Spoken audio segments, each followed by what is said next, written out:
ఐసీని ఎన్ని పద్యాలు చెప్పిందో చెప్తుంది మొత్తం.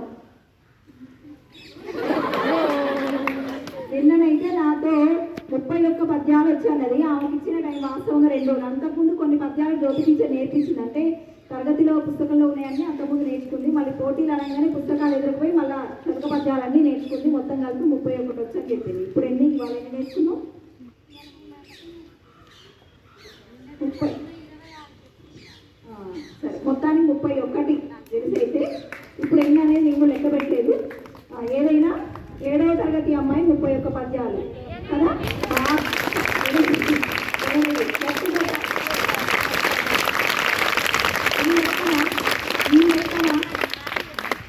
10వ తరగతి వాళ్ళు ఆలోచించుకోండి ఎన్నొచ్చు. అర్థమైందా? వెనకాల ఎవరికి వాళ్ళు ఒక్కసారి మీ మనసును చూసుకోండి. మీ మెదళ్ళని ఇప్పటికైనా దారిలో పెట్టండి. అంటే పద్యాలనే కాదు, జ్ఞాపక శక్తి ఎంత ఉంది అని పరీక్షించుకోవడం కోసం అవి పద్యాలు చదవడం వల్ల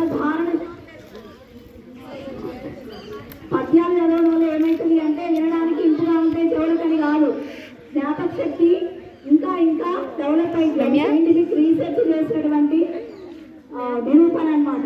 తర్వాత ధారణ శక్తి. ధారణ అంటే మనం ఒక విషయాన్ని ఎంత నిలుపుకోగలం మెదడులో అనేటువంటిది తెలుపుతుంది అన్నమాట. మీకు పెద్ద ఉన్నాయి కదా క్వశ్చన్స్, మీకు చదవని టీచర్ అంటారు కదా. ఇప్పుడు చదివే శక్తి మీకు రావాలి అంటే రోజుకో పద్యం నేర్వాలి. చూద్దాం ఎంతమంది మనం నేర్చి ఎంతమంది ప్రేయర్లు పాడతారు తర్వాత ప్రేయర్ స్టార్ట్ అయినాక. ఓకే, ఇప్పుడు నెక్స్ట్